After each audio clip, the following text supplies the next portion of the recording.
All right, we're good. All right, let's call today's council study session together. We have at least 4 of us, and we're going to hear about water and sewer rates. And I'm not sure, I guess I'll start with you, Scott, and turn it over to you to get your team engaged. Thanks. Okay, thank you. Good morning, Council. Marlene and I are going to do most of the presentation today. This is our 4th installment.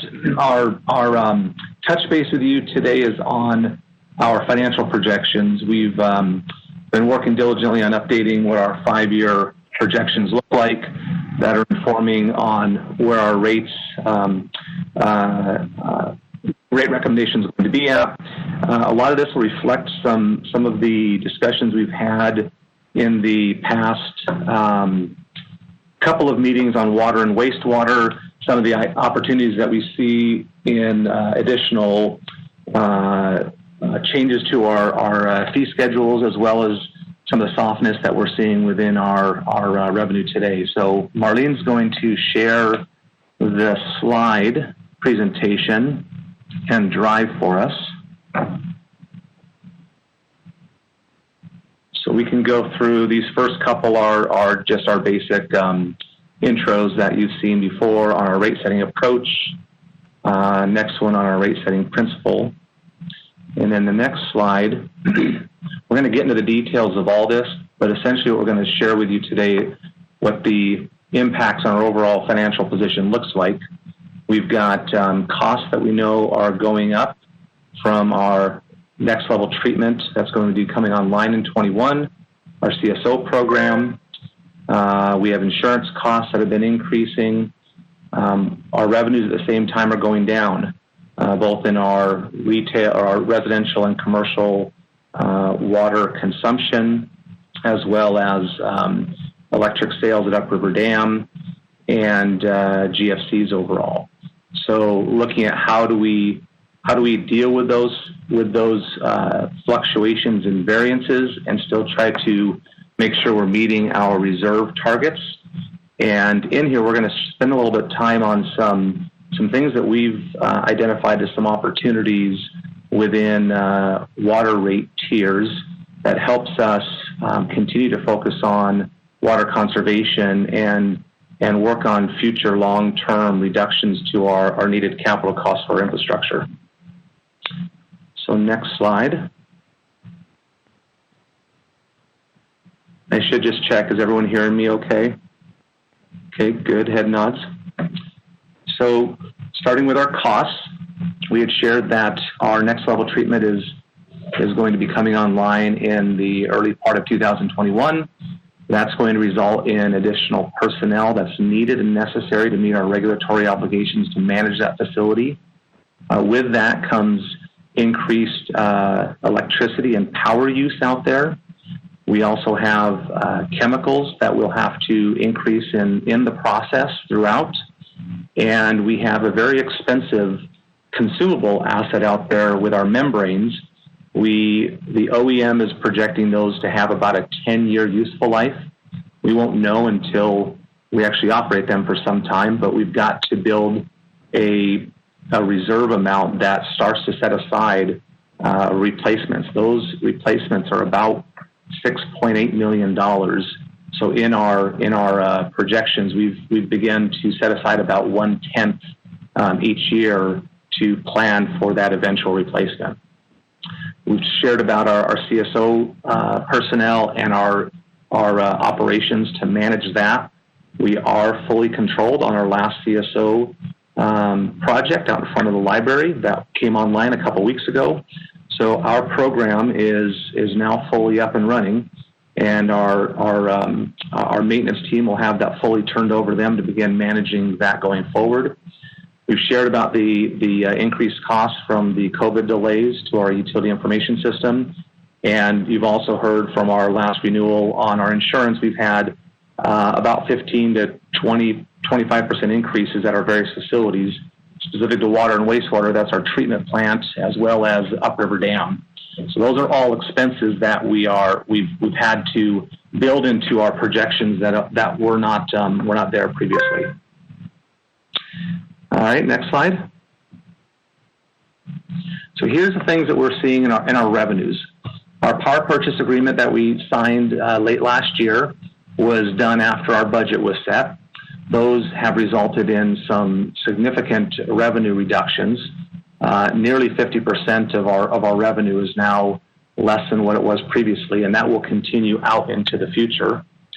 We are seeing our current trending through our July financials that our water consumption is under our budget number of about 1.75 million. That's projected through the end of the year at the trending through July. So that's causing some downward pressure. We don't know what that's going to, actually, let me step back. 1.75 is projected for 2021. We're about double that for 2020. Right now in our projections, we are estimating that we'll turn and revert back to our pre-COVID numbers about the middle of the year. There's risk and opportunity in there, just depending on how quickly things come back up. And this is both on the commercial and the residential side that we're seeing water consumption reductions. So that is putting downward pressure on our revenues. Our GFCs are nearly half of what we had budgeted. We're closer to $1 million in our budget GFCs, and we're continuing to see those be much less than what our budget is. So we've made those adjustments in our projections as well. And then on the fee side, we had talked about in the water and wastewater that we've been doing some targeted analysis of cost recovery. And we identified 3 areas: our septage haulers and the revenues that we generate off of those, our pre-treatment services for our large industrial users, as well as our water meter and tap fees that we charge for new connections to our systems. The cumulative amount of those not recovering our costs right now are about $2 million. We're going to share how we're proposing to incorporate those into our projections. Next slide.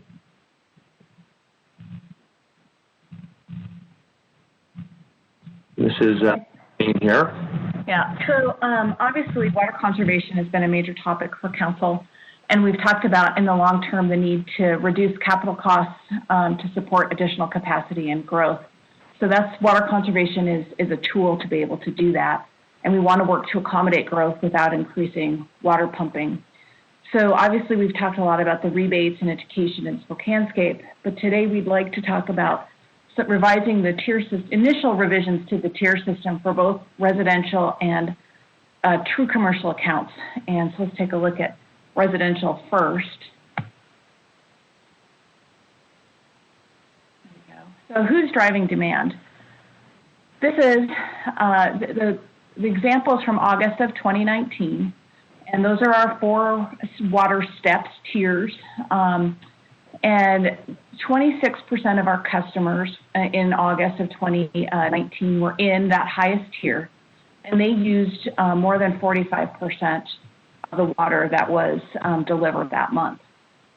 So really a subset of our customers is really driving the use. And those customers used an average of more than 70 units of water. A unit is a standard measurement in the water system. That's 748 gallons. It's also 100 cubic feet. Anyway, so that equals 52,000 gallons in that month. So it's a lot of usage for those residential customers. And you can see the bar chart shows how the customers, what tier they fall into each month in 2019. So you can see that in the winter months, most of our customers don't make it into that 4th tier, and you can see the impact of irrigation as we move toward the summer months.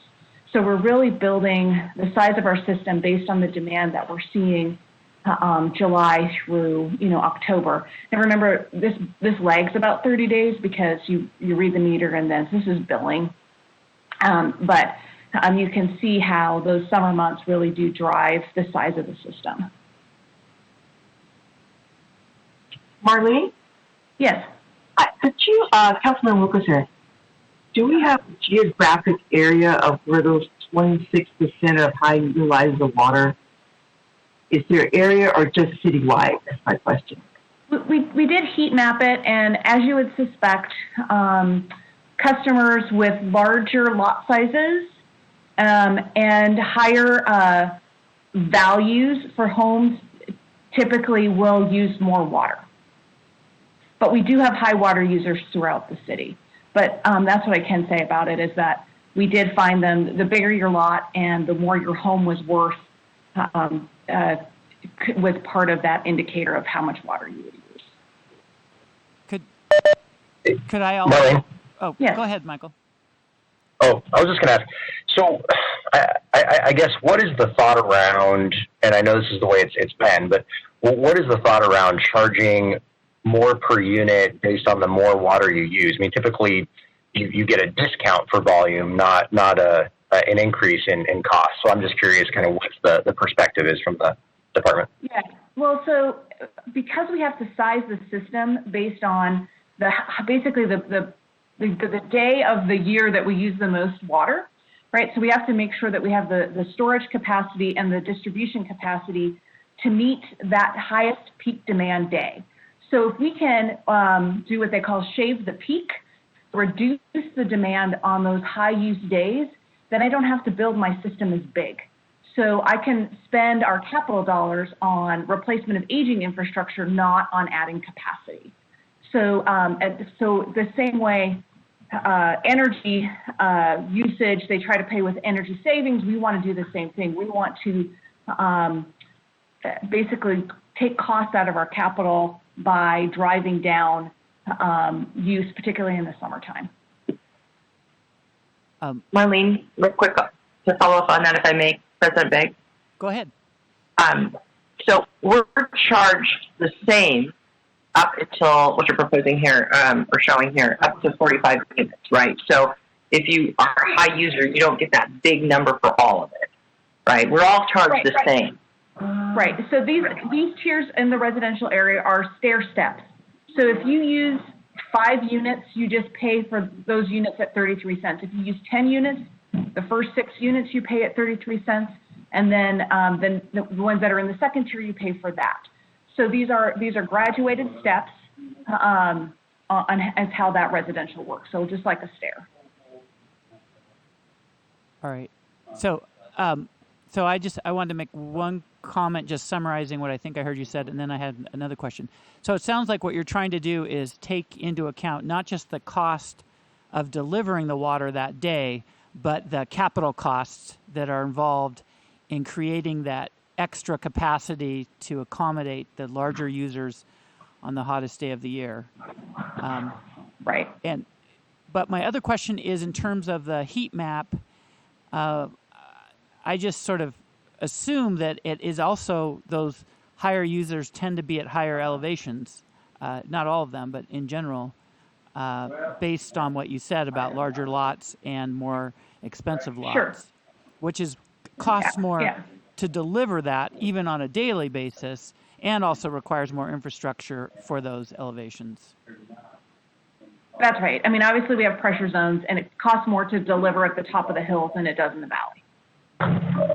Hey, Marlene, could you go one slide? I think this is really important for us to spend some time on, and it kind of goes back to what Michael had asked.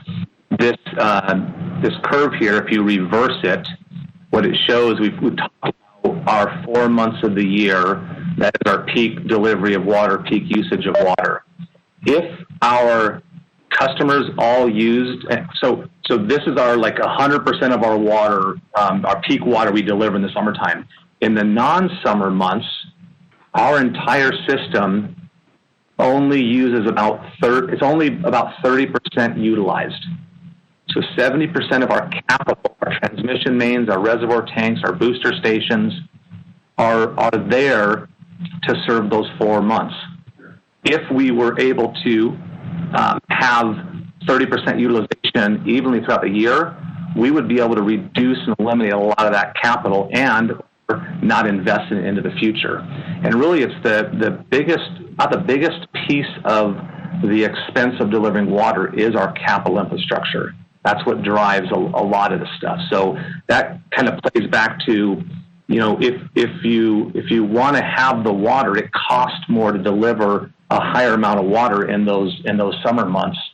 And as it was mentioned, the farther out you get, the higher you get. It costs more because water, everything in our system, pushes it out. So nothing's gravity. On sewer. Sewer mostly flows down. Everything has to be pushed up. So in those 20 some pressure zones we have, there's a different cost to deliver in each of those zones. We have not adopted or embraced a tiered model or a rate model that reflects that. It's kind of a blended model, but the principles are exactly what you said. The higher you get, the more expensive it is to deliver the water. Plus you add the fact that those peak months makes us size the system higher to be able to handle it.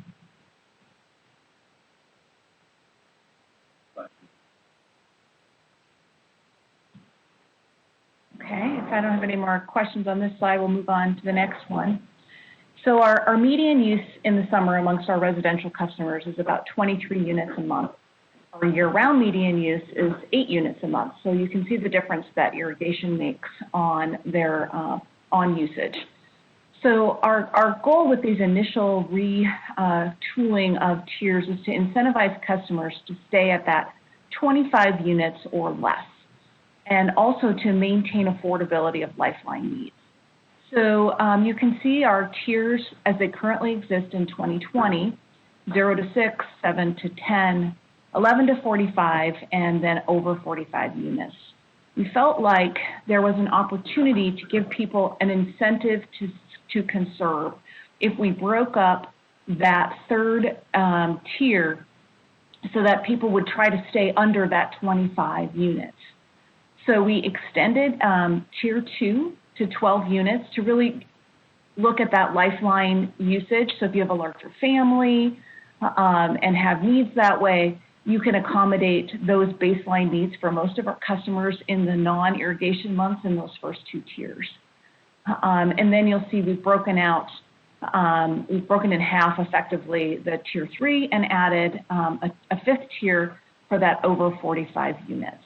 And as Councilmember Mumm mentioned, these would work like stairs. So if you use something in the 3rd unit, you still pay that lower rate for the first 6 units, and then you pay the next rate for the next 5 units. So the effect of the changing these tiers is higher users would pay more. And you can see that in the bulk of the year, there's effectively no change in the revenue that would be collected. And you'll see the change will occur with the irrigation demand in the summer months. So 90% of customers would have the same or lower bills for at least half the year. Over 50% wouldn't see higher bills during peak irrigation season. And that's if they didn't make any behavioral change. There's opportunity here for customers to have a choice. And the median increase would be $11 total over the 3 summer months, not each month, but over the 3 months. So, some were probably 3 for a couple of months and 4 for the really peak usage months. So customers truly would have a choice. They wouldn't have to have higher bills. They can make a choice to reduce their water consumption. And we have lots of strategies to do that with the rebate programs and education programs that we already have in place to help them make those decisions. And here is the cost difference at those new tiers. So anybody who would use 25 units or less would pay the same or less under the proposed change. So those lifeline usage rates really are protected. And here's where you would see some of the costs go up. And still, even in moderately high use areas, 30 to 60 units, we're not talking about a tremendous amount. And that would only be in those months that they use that amount of water. And most of our customers, as you see, for most of the year use much more of those lifeline unit type numbers. So this gives you an idea of how that would change. And the goal here is to change behavior, and also we'd have a little extra revenue to work on some of those capital improvements that are driven by water demand. So, Marlene? Yes. Mm-hmm. I'm sorry, didn't mean to interrupt. No, you're good. I wonder if you could explain to us, describe, you and I were around the last time there was a water rate or any kind of increase rate, Mm-hmm. and that was a disaster. Yes. How is this Is going? this different? Yeah. Okay. So let's just take a look here. And I should have made a little chart here, but those tiers were very steep. So the first tier in that case was 0 to 4 units. So you got, I mean, the lifeline, even the lifeline amounts that we would say, even started to ratchet up. And by the time you got to over 45 units, council member, it was at $2.14 in 2012 per unit. So you can see that we're proposing a much more conservative and moderate approach, really a step into this for citizens. I think we really gave the citizens sticker shock when we changed those rate tiers. And I have that data, I pulled that, Lori, so I could send that to you after we're done here. But these are much more conservative in their approach. It provides more flexibility at the lower usage levels to give families the ability to serve their needs without having a high water bill for drinking and showering and those kinds of things. But still promotes conservation mindedness. And we can continue to evolve these over time as people modify their behavior and get their water use down. Then it might make sense to go with a steeper tier at some future point if we're starting to see change. And I would hope that because the last time the outreach wasn't very good, that we would really concentrate on educating people about what this means and that it's not going to be a huge hardship for most people, but it's the right thing to do. So right. Yes. Thank you. And if I could, Scott, one of the things that Marlene had kind of touched on here is we really want to be thoughtful to those who can probably least afford impacts, which is one of the reasons we're proposing to increase the second tier up to 12 units. It still is under the 8, which is the median units a month. And there are, we've kind of modeled this out, there are a percentage of customers who would actually pay less under this. There are some who would pay the same amount they are today, and it's really a targeted select, 25% that would be paying more in this scenario here. So we really wanted to still focus on affordability to those who are probably most vulnerable to any sort of an increase. Hey, Scott, this is Kate. And Marlene, thank you for the presentation. Do you have that heat map that you could send us in terms of how much things would cost? We've got, let's see, I'm trying to dissect your question, Kate. We've got a heat map that shows where the high users are at. That's the one I was wondering if you could send. Oh, okay. Yes, we'll screenshot it off. It's in a BI tool report. We've been able to get some really great data using our business intelligence and James Caddy, who's really been digging down into our information. So he's helped to provide a lot of those things. So we can share that with you. And again, it won't be surprising. As Marlene mentioned, it's a lot of in your higher elevation areas, your more affluent areas. You can tick them off on your hands. It won't be a surprise when you see what the heat map looks like. Thank you. Yeah, to piggyback on that, I would like to get copies of just any and all the data that you have. I'd love to know exactly how many users are going to see an increase and kind of what that average increase is going to be. And then can you tell me what percentage, I'm sure it's very small, but what percentage of these high users are folks that perhaps have some agricultural land and that might be contributing towards the high use? We'll see what we can do on that. I know we've got like average acreage for in the heat map. It's in that information. I'm not sure that we have readily available the ability to see agricultural land. Generally, this is predominantly towards, in the residential side, it's predominantly towards single-family residential lots. So I don't see. Do we have a different category that agricultural users would pay into, kind of like we do with commercial? It would likely be under a commercial rate if they're using that for that purpose. Okay. We don't have to my knowledge, we don't have an agricultural specific identification in our system. Okay.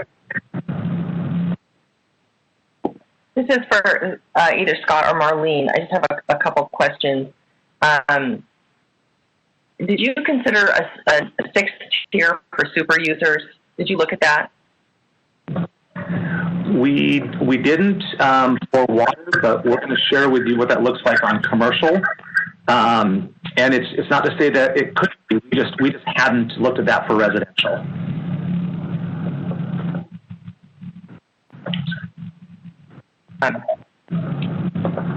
You know, where that break might be. If there's some that are just really, really high, that is kind of tweaking that whole cohort there.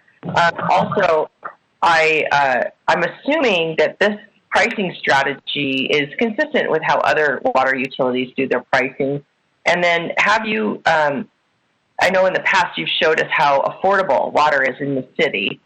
I always think that's interesting, especially when we're talking with the public, for them to see how low-cost water is in Spokane compared to the rest of Washington State.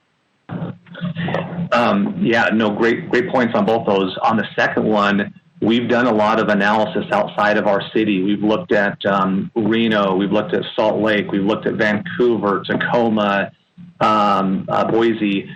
We have extremely cheap water here. You will see anywhere from $2 to $5 a unit, base unit rates in those cities. And it's one of the challenges that we just have to recognize. We've created the city historically have created the mindset that water delivery is cheap, and it's not. There is a cost to deliver more water. There is a cost to invest in our system, and we have been providing very low water rates over years, and you'll see in some of our future slides where it's really challenging our ability to do the right investments in our aging infrastructure that we have in our city. And I apologize, Candace, your first comment, I wanted to touch on that one too, but I forgot what it was. Pricing strategies. This seems similar to how others. This is not something unusual. You do tier, super users get charged more. This is very much a regular water utility strategy. Correct. The differences really are in the number of tiers. Some cities have a flat one tier. Some cities have five. So there's no perfect model with that. It's really what we want to adopt for our city. But even in those base, even if it's a one rate, it's usually $2 or more a unit at a base and only rate. And there are super user rates in some of our peer cities as well. That would be something I think it might be worth us looking at before we make a final decision, honestly. If RBI data is pretty quick to get, if we could drill down on that, that might be something for us to consider.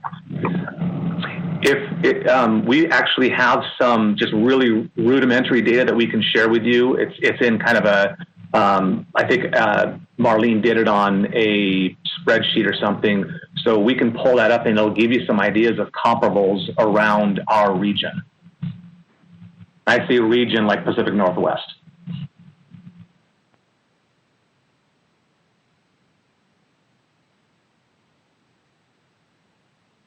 And I just wanted to point out for Councilmember Cathcart, this was the median increase would be $11 over the 3 months, so maybe $3 a month for the median, and then here is the difference of the different unit breaks over the month. So you can see I have the third column there is the difference in what they would pay under today's structure and how that would change. So somebody using 90 or 100 units, some really high amount. I mean, what is likely the reason for that? Is it just a lot of watering their grass, or are there other more practical reasons why they would be using that much water? You know, I think it has to be mostly on an irrigation need, unless they have a pool, but then they probably would only use that once in a year, you know, if they had to fill a pool, something like that. But beyond that, it's probably over-irrigating their landscaping. I can tell you a little bit about that because I see it happen. People just set their sprinklers and they don't use a rain bird or one of the things that turns it off when it rains. And we have a lot of folks who are out of the area or on during the summer months. So it's just an auto thing. And so there's been a great education process by the utility of how to get mechanisms to save people money, to turn those off when it rains, or to not water for an hour a day at the peak of the heat. So we have to educate, and I think this is another way for us to maybe get a handle on some of these super users so we can start conserving more water. A data point for you, and I'm looking at BI right now, so I can kind of toggle months and stuff to give you real snapshots. In August, what Marlene was showing on an earlier one, we showed you August, 11,000 accounts, right there, 11,900 accounts are hitting Tier 4 in August. In January, which is a winter month, 178 accounts. So it's a pretty clear connection that it's irrigation driven.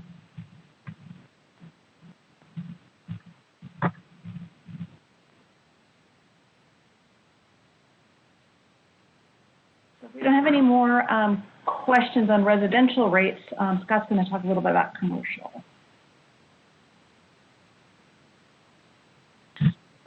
Okay, and we can toggle back and forth because we've been looking at this, and you'll likely want to see, okay, we looked at residential, now we're looking at commercial. How does that look in residential comparison? So we can toggle back and forth.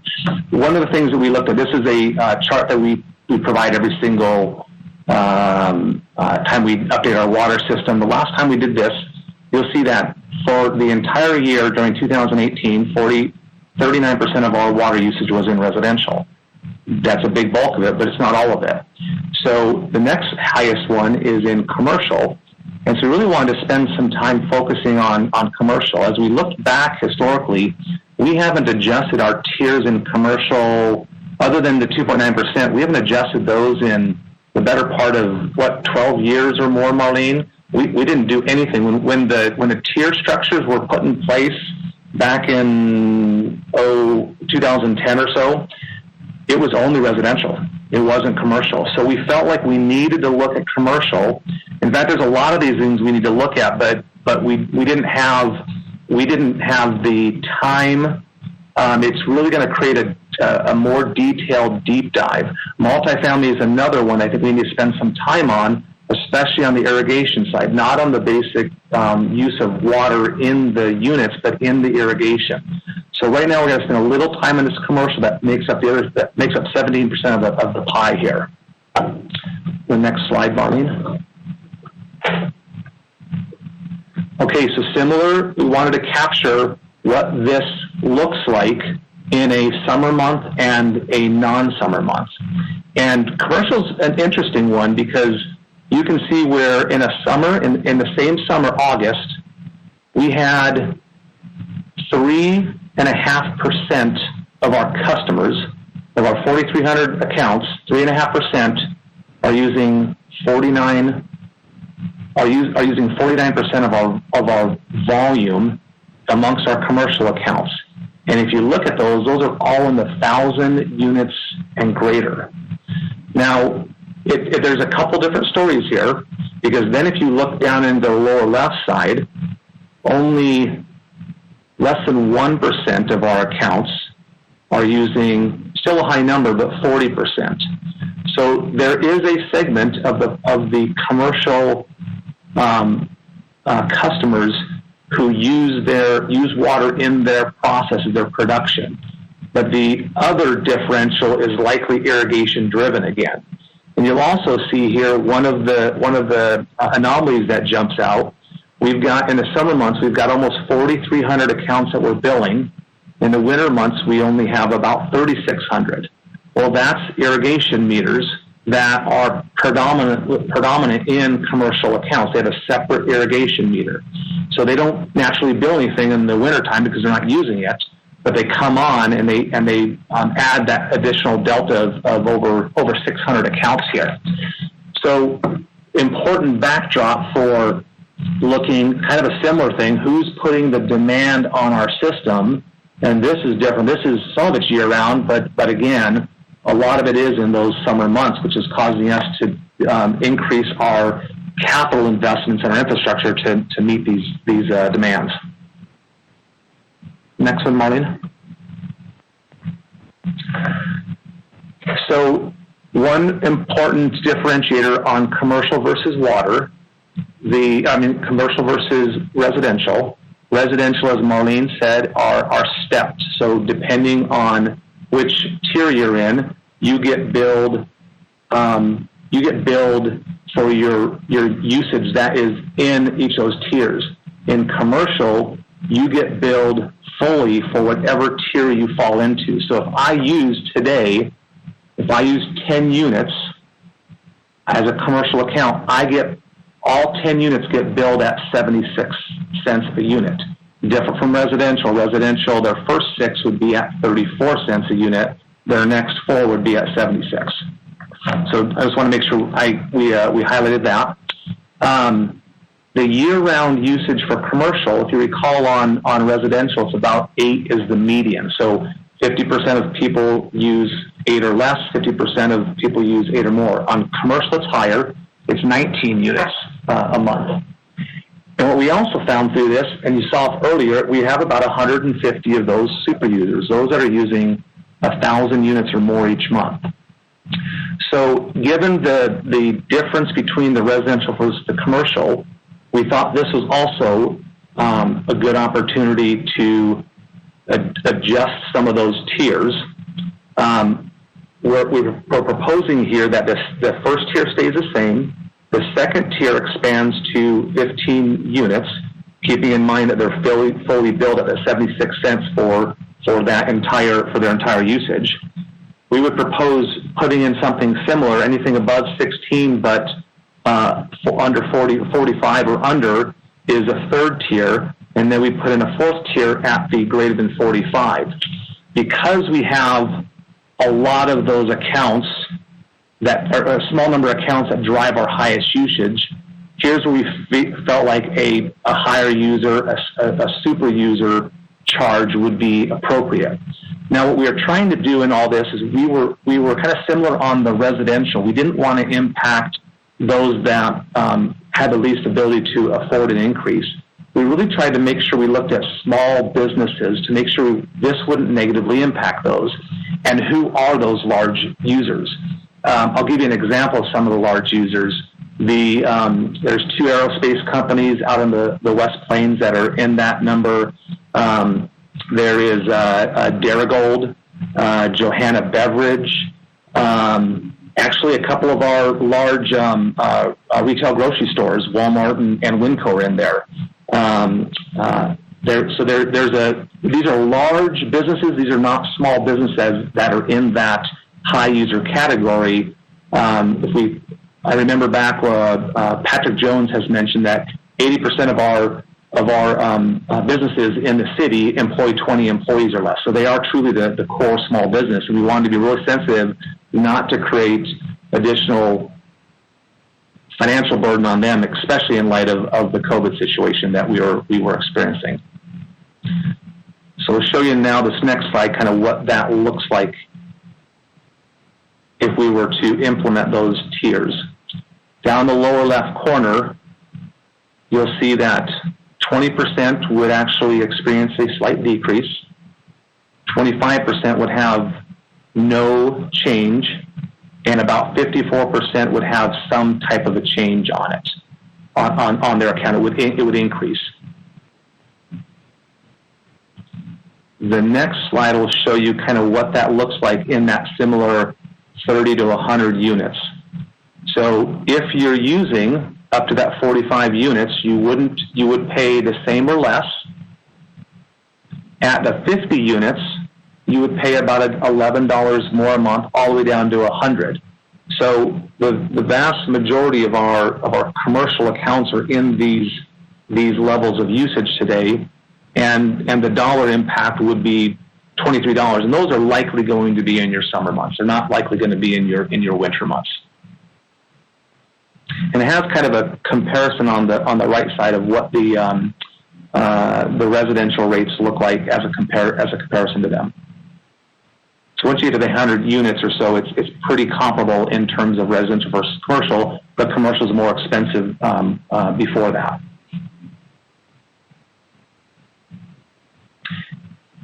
I'll stop there and just see if there's any questions on this slide or any of the previous slides observations or. Go ahead, anyone. Speak up. All right, hearing none, I'm just going to make two observations. One, I think this is really important work on both the residential and commercial, and I really applaud the department for making the connection to not just the daily operations, but these large capital costs, and whether it's actual new infrastructure or it's simply replacing the existing aging infrastructure. I think that type of accounting is a much more accurate way to look at things so that we're not subsidizing people and people are paying the actual cost. So I really like that.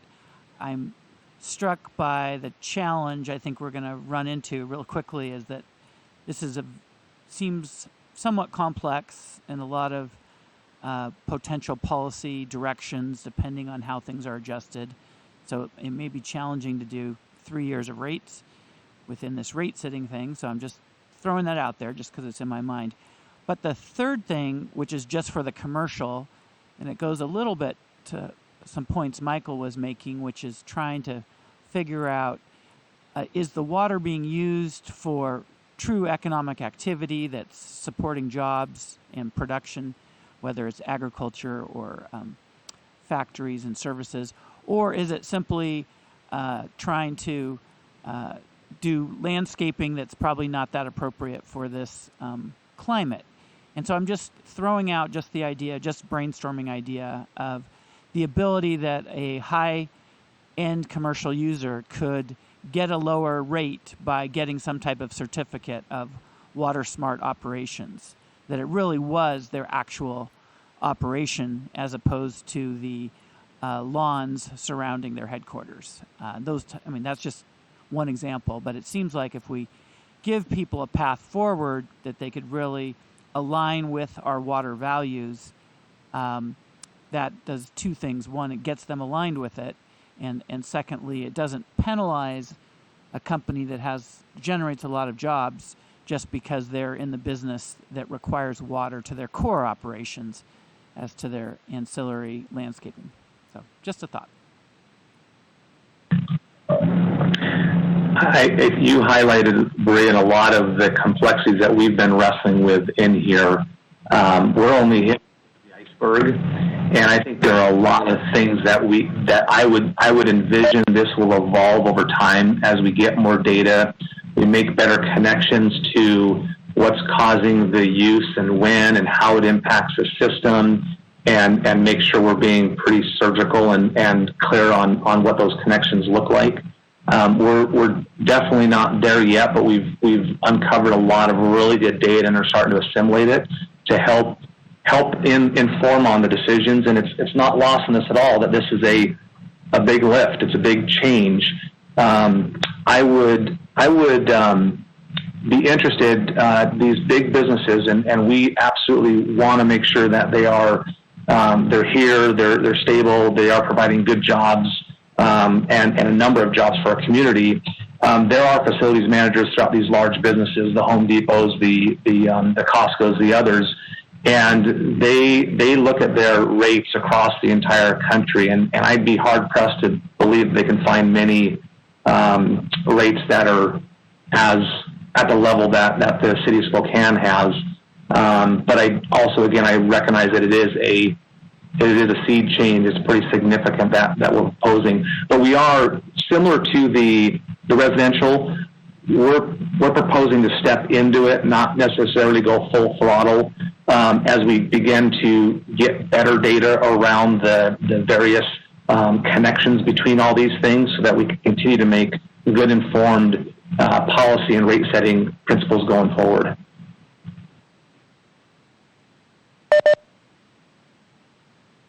Any other questions on the water side? I have real quick, what with regard to the rates, is that also to cover some of the potential future capital expenditures that may be coming forward? And by that I mean like the proposed water tank on the South Hill. Is that built into these costs? Yeah, so what we're going to get into now is the actual projections, what they look like. We've shared with you some of the ideas that we have. We're going to show you what a baseline projection looks like doing nothing, and then we'll share with you kind of what some of these changes would look like in the projections. We have some really tough choices to make. Our projections are tough, but yeah, we'll talk through some of the what's in and what's not in. And there's a significant amount of capital that we're going to have to strip out, and a lot of it's around the lines of critical infrastructure that is aging that we need to replace, and we don't really have a financial capability right now to do some of that stuff. Okay, I will speak to listen. Okay. All right. Well, we'll and again we can come back to these things. As you have more questions back on them. Next slide. I forgot this is one more that we identified back in 2012 when we made changes to our rate our utility rates. We had previously applied a water capital charge and a sewer capital charge, and a lot of you probably recall the confusion around what's integrated capital, what's rate stabilization. It's now a capital charge. Well, at some point in time, we merged those under just a single capital charge. We didn't do one for water, one for sewer. What we discovered in looking through our data, through our rates, through our customer base, we have a number of customers that are outside the city who are water-only customers. They don't get sewer from us. They're basically going to be on septic. These are residential, mostly residential. All commercial is going to have septic. All commercial is going to have sewer. What we discovered is we weren't charging them a capital charge. Because we folded it under one charge, it was only associated to sewer. So we've identified water accounts that were not paying for all of our capital facilities, all of our investments that we're making throughout our system. So we went through and we're working on identifying what those accounts are. We think there's probably a couple of thousand accounts out there. We believe it's appropriate to take our water wastewater capital charge and apply about a third of that to these water-only accounts. So that, again, kind of paying for proportionate shares of what the true costs are. These are accounts that we identified that weren't paying for their proportionate share of them. So what is that annual amount then? We are estimating it's about $300,000 annually. Thank you. Yep. Okay, I think now, Marlene, do we get into the projections? All right. So there's a lot of information on here. Let me show you what this is a projection that represents staying with our 2.9% rate increase. What our affordability has been, one of our tenants. It has our full current capital 6-year plan in there. We're showing 5 years here, so it has out through 2025.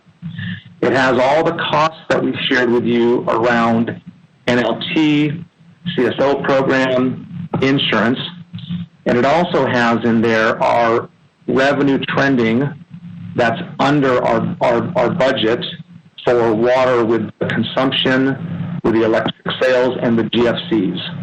So it's basically kind of an as-is. You can see out here once we get to 2025, if we adopt all of our capital plan and the rate and we do nothing else, we're running at a negative $50 million in our reserves projected. If you look down below, these two lines are what we're targeting our reserve levels to not go beneath. On our current revenue bonds, our green bonds that were issued back in 2014, we have a covenant in there that requires that we maintain a reserve level equal to or greater than 150% of next year's debt service. Our debt service runs about $13.5 million to $14 million a year. So this shows what our reserve level must be to be maintained. I mentioned earlier, we're planning for this membrane replacement. We don't want it to be an $8 million number that comes out of nowhere in 2030.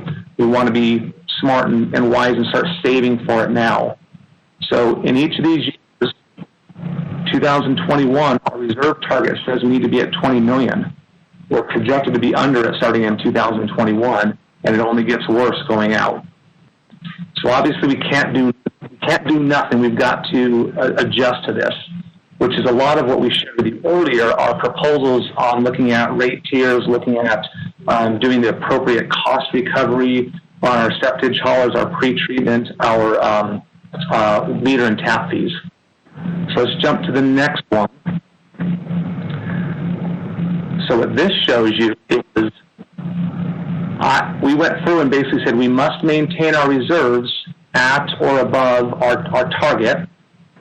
We built into our revenues, those additional revenues would be for changing our tier structures for residential and commercial, increasing our water and tap fees to reflect cost recovery, increasing our septic service fees to reflect cost recovery, as well as pre-treatment. And then it also has the number I referenced earlier about capturing a capital cost for our water-only customers. Even with doing those, we've had to eliminate out of our capital plan $50 million right here. And these are dollars. There's really two buckets that falls into. One is investments that we know we need to make for fire suppression, fire flow, fire capacity on our water side. It's $15 million that we've stripped out. The rest of it is about, let me share with you my number. We meant to have a slide on this, and a lot of information here. On the wastewater, stormwater side, the dollars that were targeted towards replacing or repairing our aging infrastructure is about $18 million. So 15 and 18. And then on the water side, similar capital needed for replacing or repairing our aging infrastructure is about $22 million. So these are water mains that are leaking, failing. These are lift stations that are experiencing H2S that are needing to be improved, repaired, different construction on it. It's items like our pump house out at our upriver dam, which the pumps have not been replaced or repaired in 40 years, and a typical life cycle to replace those things are 30 years. So it's the challenge here is, even with trying to right-size some of our revenues, we still have some significant challenges on our capital that we're not solving for right here. But I say that to also highlight, I don't want to be pure doom and gloom. Our team has been very surgical at looking at our capital and identifying life safety items for our employees, for our community. We have not pulled those things out. We are committed to making sure we're investing in those things. An example is we have a digester out at the treatment plant. It acts up occasionally. It doesn't have the right sort of, it doesn't have the same sort of technology that our latest two digesters are, and it doesn't allow us to control some of the when it gets upset in there. We really need to invest and put that capital, and that's a couple, probably $3 million in there. Those are examples of ones that we've been very deliberate about not stripping out. But we do have others that it's the fact of having over 100-year system. We have old water lines out there, water mains that need to be replaced, and we want to try to be proactive on it versus reactive to it. Scott, yes. My question is, so we've been, I guess, sticking with the kind of 2.7, 2.9% increase for the last 6 to 8 years, give or take. Was there no long-term outlook, or has something very significantly changed this year? Is it just COVID? Is it some other stuff that has created this deficit that wasn't, I guess, seen or planned for over the last 6 to 8 years? Really good question. We have done last time we did rate setting, we did a similar exercise with our projections. We looked out into the future to see what we would need. A lot of stuff has informed us since that time. We have seen extremely significant impacts from COVID in our revenues. We've better learned what our costs are going to need to be, and these are regulatory requirements. Our costs to run NLT, which are not insignificant, and our capital has continued to increase. Both the estimated costs of our individual projects have continued to increase. Materials and supplies have continued to go up at the rate of 15 to 20% a year. Our labor rates have went up in the trades. So our capital projects that we estimated 3 years ago have probably added 50% to each of those. So it wasn't for lack of planning, but there certainly has been economic impacts that are really reflected in these projections here today. Can you describe what major capital projects are going to be eliminated or modified in this second graph? One of them is the $15 million in the fire suppression. What we've decided to do is still invest in our study, what our needs are for studying. Let me go through because there's 40 projects in here. One of them is WashDOT projects. What we've decided in our 6-year capital plan is everything south of Mission that we have in a capital plan. We basically zeroed those things out because I think there's pretty significant doubt about their ability to get all the way down to I-90 and build the connection by 2028. We'll learn more as the legislature gets back in session. That was about $10 million in city utility costs for us to move, replace, upsize, repair our infrastructure in those areas. Another one would be our well electric well station, which is one of our oldest in the system. That's $13 million to rehab and repair that entire station. So we've left in there our planning, our kind of study money, if you will, which is a couple $100,000, but the capital is then moved out. We have to do CSO outfall repairs. We have a Northeast lift station for $1.6 million that we need to replace, repair. We have a lift station out off of the northwest side called Wind River. That's $1.5 million. We've got we do various things like CIPP, which is cure in place. We line our sewer mains that are leaking. We do large line replacements. We do other things. That's about $3 million that we've had to take out. The CSL outfall repair is about $2 million. We've got... what about the South Hill water tank that's being discussed right now? What's the status of that? That's in here. It's been delayed, though, out a couple years. It's certainly a concern of mine is, as you are very well aware, we obviously need infrastructure like that in Northeast Spokane to support some major residential developments, Beacon Hill being the primary, and to make such a significant investment on the South Hill while we can't do the same thing in Northeast is certainly something that I'm very concerned with. Mm-hmm. And these the tough thing about the high system tank is that's not really supporting future growth. It's supporting kind of what our system demands are today. And back to the water conservation, our goal is what we know is that conservation is cheaper than additional infrastructure. If we can get that curve shaped, as Marlene mentioned, and bent down a little bit, it takes pressure off of our need to add more infrastructure into the future. Eagle Ridge is another area that's challenged today to be able to support continued development. There's transmission mains that need to be upsized. There's booster stations that need to be added. There's likely another reservoir tank that needs to be added.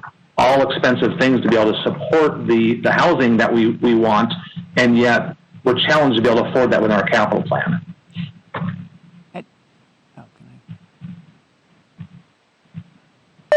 I also wanted to jump in on the South Hill water tank because actually, Councilmember Cathcart, you'll find many allies on the South Hill who also don't want that tank, so and would rather have it in your district. But I've been talking with some of the members and explaining to them that, that's all well and good until your house is on fire and there's not enough water pressure for the fire department to put out the fire.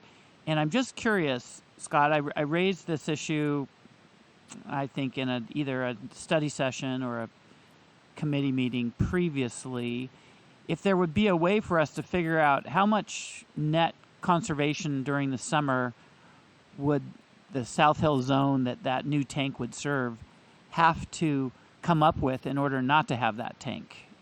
Because I think now that suddenly it's on people's minds, I've heard from people who are not involved in city politics at all but care about that park, and they seem open to, championing water conservation, literally going door to door and trying to change things with that kind of energy and vision. So I'm wondering if we would be able to, not today obviously, but come up with what the number is that we would be able to avoid spending the money on that. If we can even do that kind of exercise generally around the system and specifically for that particular tank. Yeah, let me follow up. It's a fair question, and I don't know what sort of sophisticated analysis we can get on it. But even if a rudimentary one that gives some talking points around it, let me see if what we have or can get on that. Hey, Graham, this is Karen. Can I ask a question? Yes. Well, I'm going to ask a question. Yep. Will you remind me, CSO tanks, let's see, how do I want to ask this question? What have we spent on the construction of these CSO tanks that we've been putting in for the last, 3 years? In earnest, probably the last 5 years, but it probably dates back maybe 12 years or so. But $190 million is what we had, what our CSO program was. And if you then extend that to NLT, that's $125 million. And then if you also include all of the upstream, like before the membranes out of the treatment plant, that was another $100 million, $95 million. So there's been sizable capital investments that have been needed in the system that you highlight, Karen. Thanks.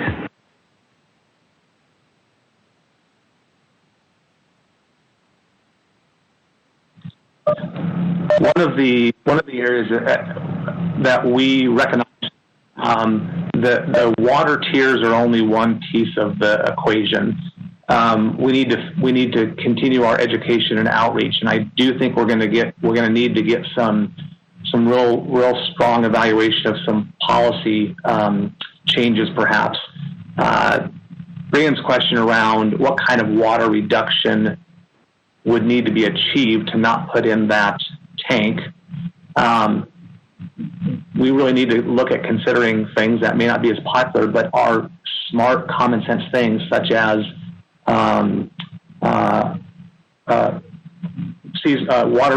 watering day, kind of which day this part of the city can water. You water on an odd day, you water on an even day. If we can stretch some of the usage so it's not all demand on one day, it really takes pressure off of the system.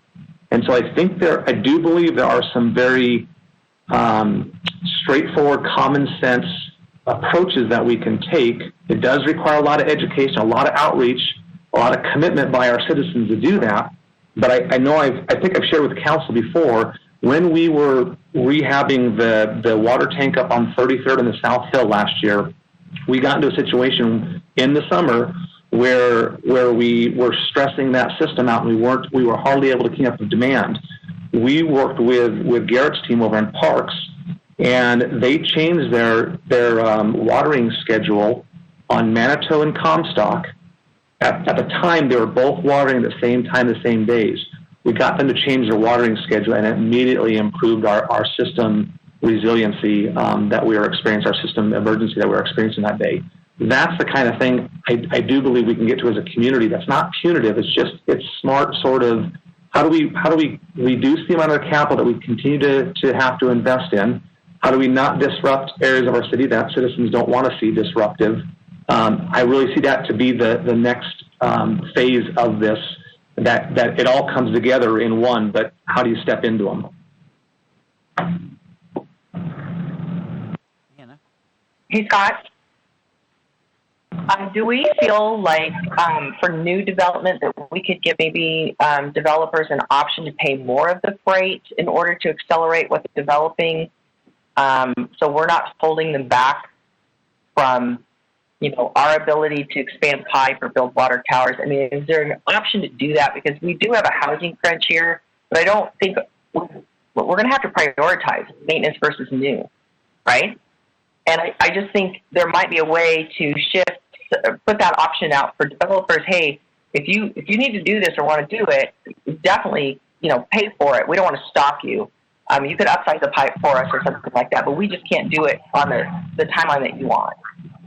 Yeah, I think what you highlighted is just the reality of the situation that we're in.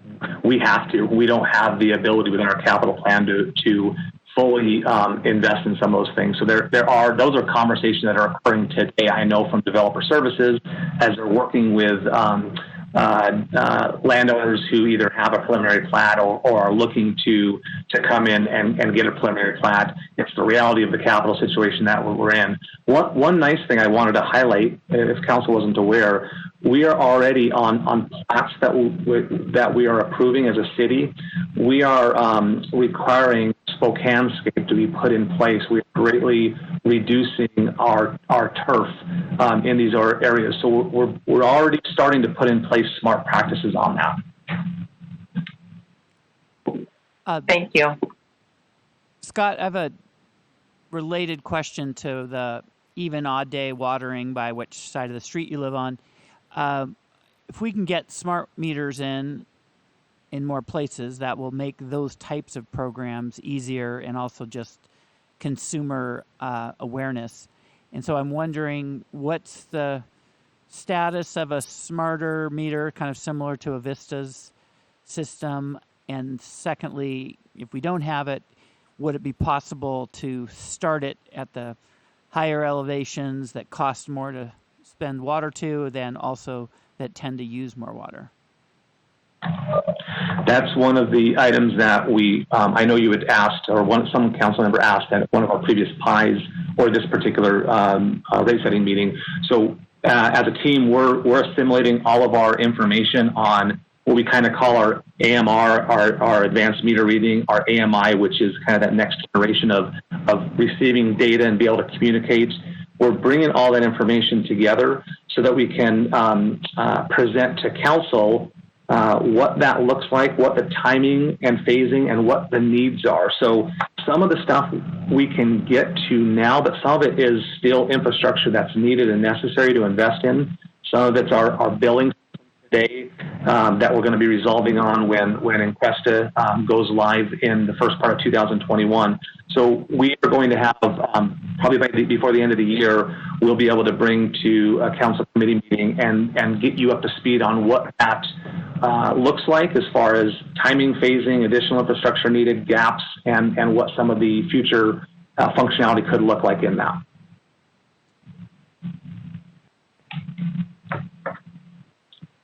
Hey, Scott, one more question. How much are we continuing to look at alternative materials for some of these capital projects? By that I mean for even for water mains using things like poly as an alternative. I know major cities, DC, Calgary, others do this, and it's a substantially less expensive and even easier installation process. And I know our soil type here would allow for it. And I'm just curious to what extent we are investigating just alternative materials. I can talk at a high clip of it. More detail, I'd want to get like Lauren to be able to speak to it. In general, we've evaluated the types of water mains that we use in different situations. You highlighted the soil conditions, which inform a lot on that. The pressurized nature of the system, what kind of, whether it's rock, the location of those sort of things. So at the present time, the water department does believe that the ductile iron makes the most sense, but they're continuing to look and see if there's alternatives that we could incorporate that would be as resilient as what we have today and be thoughtful on cost as well. Probably a good conversation that we could table and bring on later so we can have the right sort of experts on to speak about it.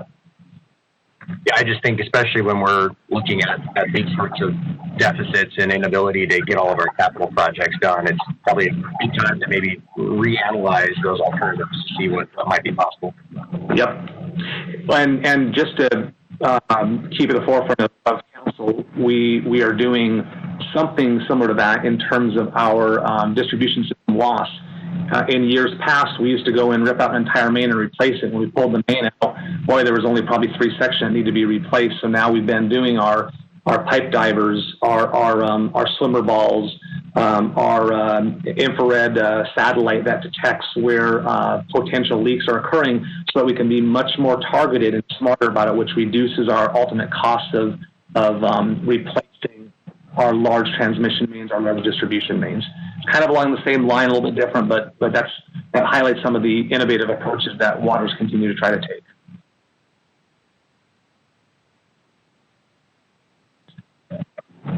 Okay. Scott, do you want to run through the rest of this? Or? Yeah, if there, and please stop me as we go through a couple more. Okay, this is Marlene. Back to you now. Oh no. So, this is you, but go ahead. Okay. And so this just kind of highlights what the proposal is. We keep to a 2.9% for our kind of our basic water and sewer or water rates for the ones that we are making changes to. It helps us continue to make the needed investments into the future. We are proposing to adjust the consumption tiers on both residential and commercial.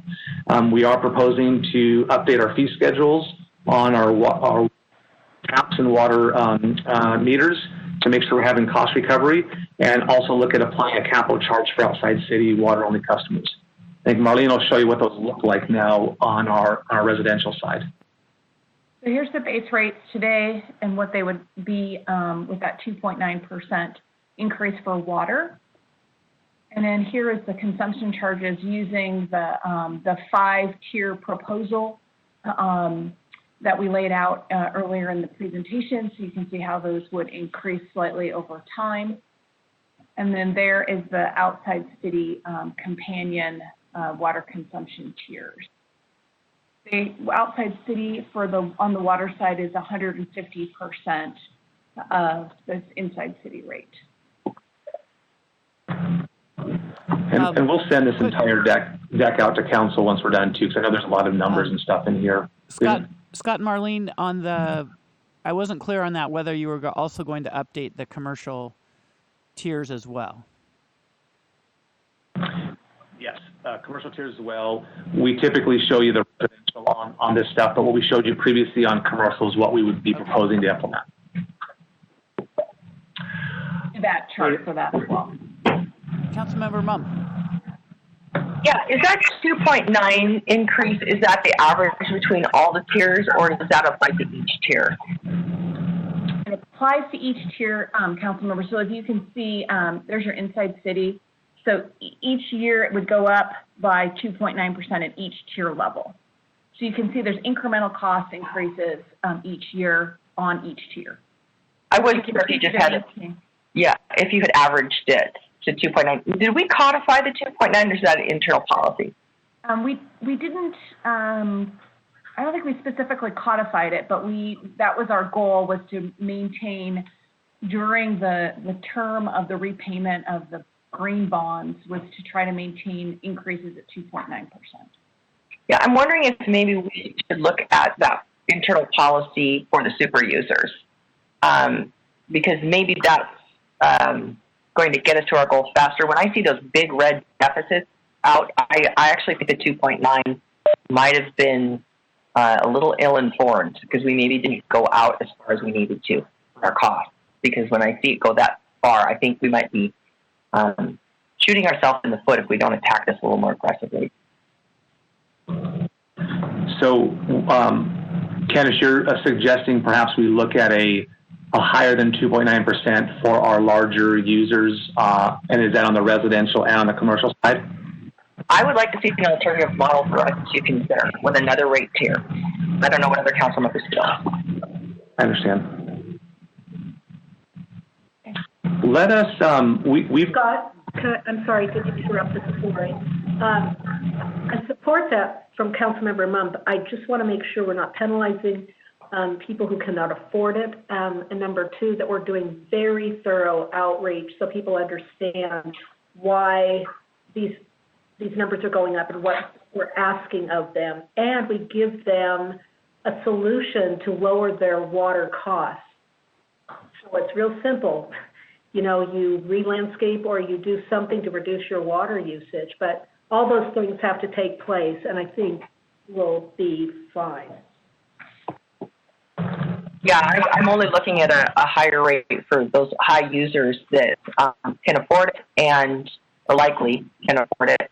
And also it would help them be incentivized for conservation. And I also, again, I'm looking at that longer outreach, and I think 2.9 for everybody is probably not a number. I mean, because what's going to happen is in a couple of years, now we're going to look at very steep increases, and it just compounds on itself. So when I see those big numbers, I'm not sure the 2.9 was correct. Scott, I would love to see more data, and I mentioned this earlier, I'd love to see more data that just shows average numbers of users for kind of almost at a per unit level up to that 100 plus to really get a sense of how many are using these different tiers, and maybe there is better ways to break out these tiers. And frankly, I would actually be interested in maybe even looking to see if we could reduce rates for the lower tiers, even if only by a small amount. And maybe we do look at some sort of a super tier at a higher level. But I would just love to see all that data just to see what actually might make sense or what we could feasibly do. We'll grab you some screenshots out of our business intelligence tool that'll give you some of those percentages in each of the tiers. We'll show you some of the winter months and some of the summer months, and you can have some better data to be able to look at as well.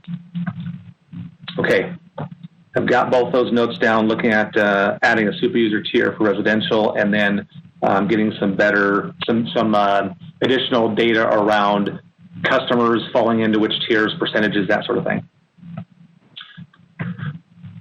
Okay, we'll go to the wastewater. So similarly, 2.9% allows us to continue to make the operational investments needed for NLT and CSO. We do have in there an update to our rate and fees for pretreatment and septage, and still making sure that we're investing in those life safety capital projects needed and necessary. And there still is, what I didn't highlight here, but we talked about in our wastewater and water presentation, we still want to try and develop a program that allows our citizens who need to make repairs on their service lines, enable some sort of combination of a grant/loan. Obviously, the grant one is challenging given the financial condition that we've shared with you, but we do still want to try to develop some of that and are shooting to have something to share with council for consideration by the end of this year.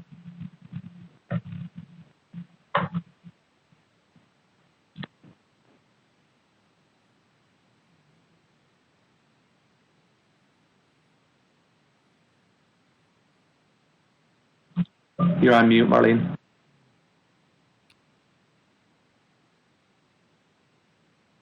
Sorry. So here's a look at the how the 2.9 would play out on the base charges around wastewater and stormwater, and as well as the capital charge. And you can recall that stormwater is not charged outside the city limits. We have no authority to do that. So stormwater is just an internal city charge. The wastewater charge is 100% higher outside city, and the water wastewater capital is actually only about 15% higher for outside city customers. And here's those cost comparisons that we did for you last time. Just I threw those back in there. Just to, take a look at the water line. I mean, I know we have the capital charge segregated out. Nobody else really does it that way, but our cost of water is relatively inexpensive compared to those west coast cities. And then, our rates are very comparable to our neighbors. And that's it. Scott or Marlene, I have a question. I have a question. Go ahead, Brian. Sorry. Yeah. So I just got a little peek at the mayor's high-level budget, and one of the things that they noted was that there were quite a few more employees to operate and maintain between the CSO tanks and the next level of treatment. And I don't have it right in front of me, but it's probably more than 20 between the two of them, which seems like that's something different than the annual 2.9. That's, a fundamental change that we were required to do because of federal clean water laws. And so I'm just wondering if you haven't already, kind of put together what that annual cost is for all those changes. And I know some of them have already started, but just kind of figure it out. And then as a percentage of what the overall budget for that line of business was, so that we could see that we might have to do some kind of one-time adjustments beyond the just 2.9 that are just, inflation essentially. And we probably wouldn't do it all 1 year, but it seems like if we don't make that adjustment, we're really going to just be borrowing a problem down the road, as Councilmember Mumm says, where we're going to have these steep rates lower farther on, and it makes more sense to do it when people can actually see what it is that they're buying in terms of operating new infrastructure. I understand what you're looking for. I think we can put something together. Kind of my basic rudimentary how I arrive at how much additional cost is going to be for our citizens. I generally use about 72,000 accounts across commercial and residential. And with the NLT, so if you look at 2022, 21 reflects kind of phased in. We're not going to be fully online. We're going to be fully operational. We're not going to have full costs in 2021. So 22 is kind of a more of a reasonable number. So if you took $3.84 million and divided that by 72,000 accounts, that's about $53 more on a person's bill each month. And then if you say an average water bill or average utility bill, what are we saying, Marlene, about 130? Yes.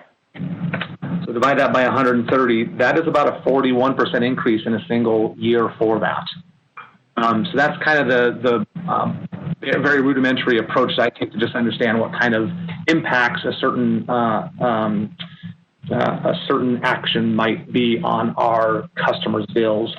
I'll highlight too with NLT, these are our estimates, and as we step into the program and learn more about it, we might find that our estimates are a little bit higher. Maybe our personnel needs aren't as much.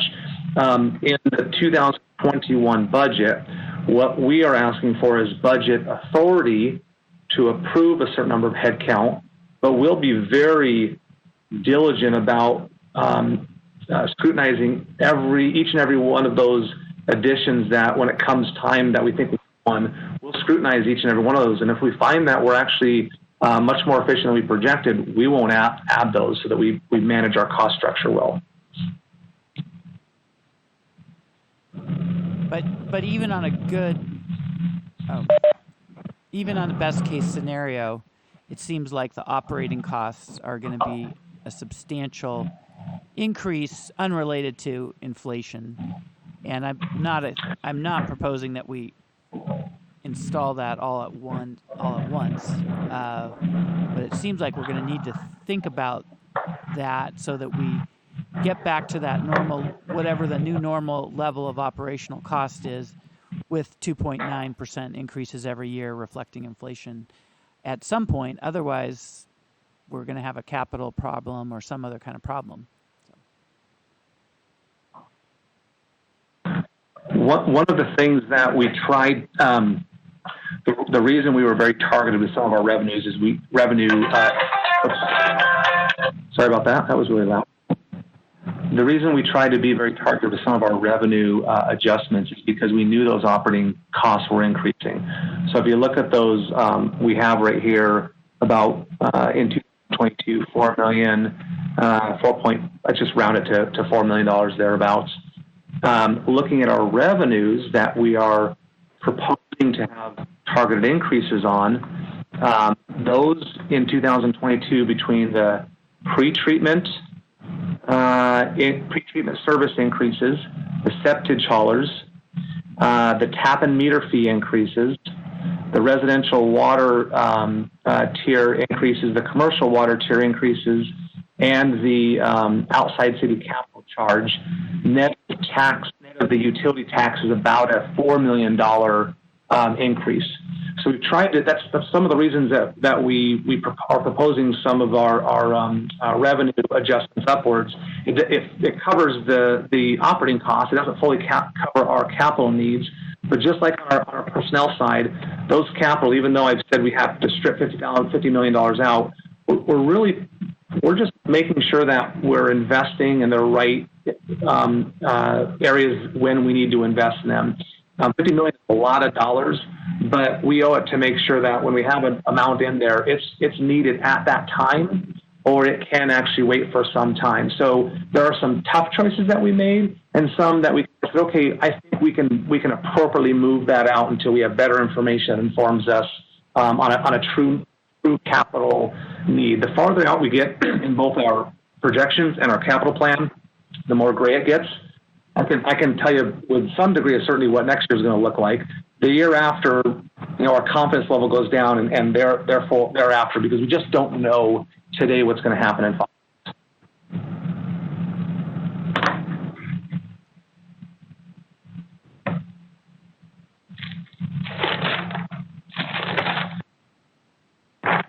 years. Before we end, I just wanted to make sure I've captured all of our follow-ups that I heard from council members. But I don't want to do that if there was other questions or comments from the presentation.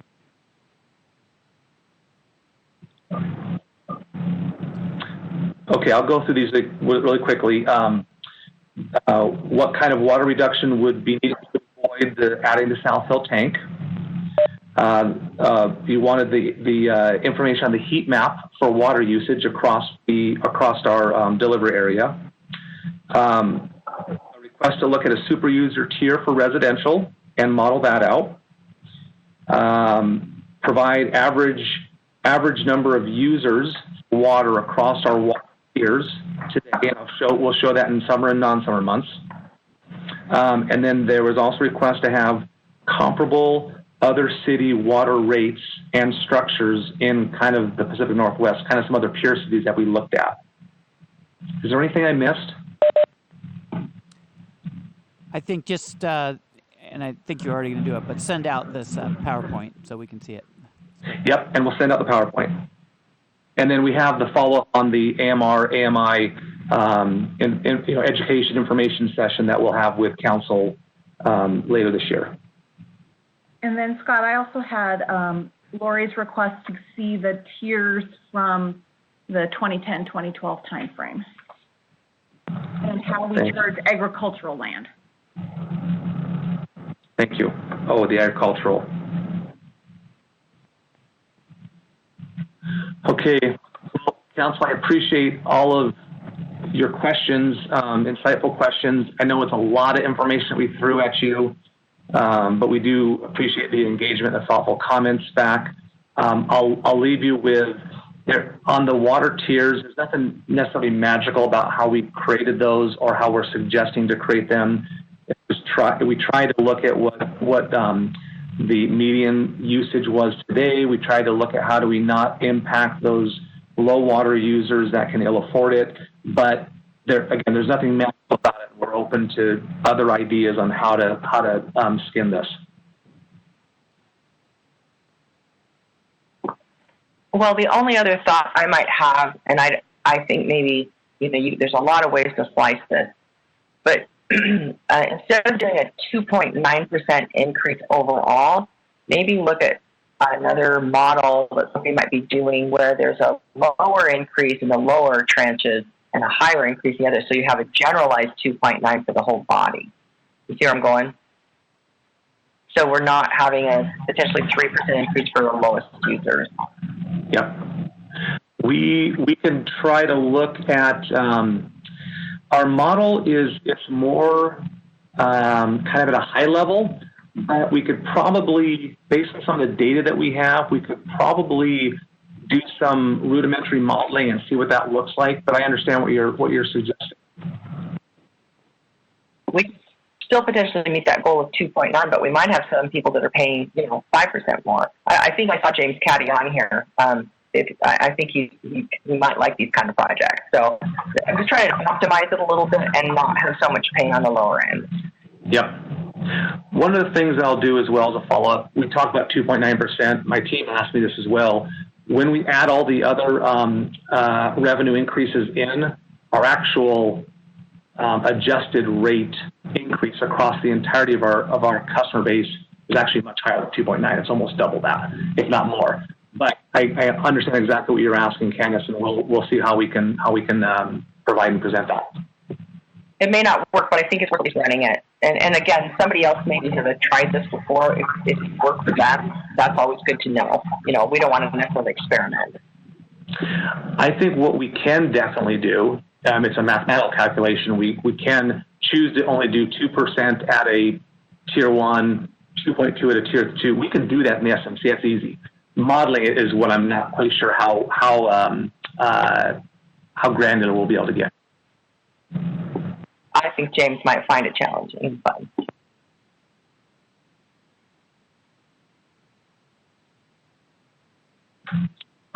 Well, Council President, that's all we have. Okay. Great. Well, thanks everybody, and we'll see folks Monday at committee. Finance Committee is our next official meeting as a group. Have a great weekend, everyone. Take care.